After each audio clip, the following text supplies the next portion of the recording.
God knows you don't want your cardiologist to be creative. You want your cardiologist or your urologist to be very by the book and do things just the way it's in the textbook. You don't want him to start to invent new things on the table. But here there is a lot of that, and I think that's something that really I love. I love being able to use my aesthetic sense in my daily life. It's interesting. I was reflecting.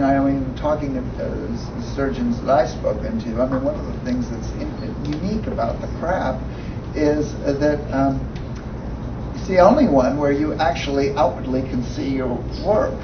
If you do a heart job or whatever, you just know that the person seems to be seeming more healthy or more energetic now. But you can actually see the work, and that's really cool. In the book, I put the definition of what I thought was interesting in plastic from the Greek word plastikos, meaning to shape, and I liked that as throwing that out there because my plastic surgeon is shaping, and whether it's dealing with the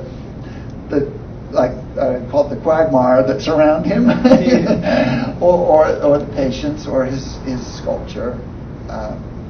And I have to say, it's always interesting. To me, it's always interesting when somebody could come along. Like if I wanted to describe, my wife is an architect. If I wanted to describe the life of an architect prior to having met my wife, I would have been at a loss to really describe how it feels to be an architect. And so I always admire that in good authors. When I read something, and with Frank, when I'm reading the book and I'm reading how he portrays Previn's life and Previn's work, it feels just right.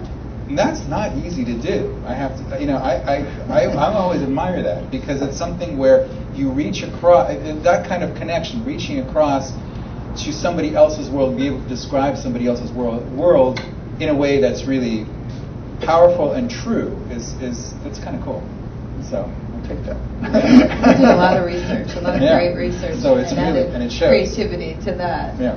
You both talk a lot about beauty. You both live in the worlds of beauty, Frank, for many years with the book and the development of the book.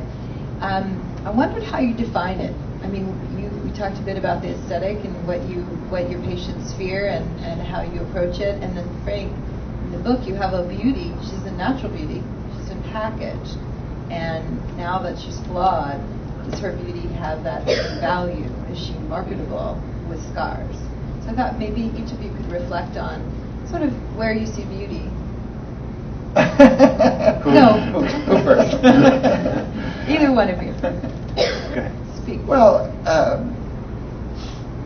in the respect that the book is a meditation on beauty, it is this effort to figure out. Sasha, when we were talking in there earlier, said, I think the book is about compromises. That's very interesting. Beauty is a very subjective thing, and our society imposes ideas of what beauty is, and then we all buy it. we decide that models should look like heroin addicts and things like that. There's been that whole discussion about how thin these women are. Is that a healthy projection for an ideal?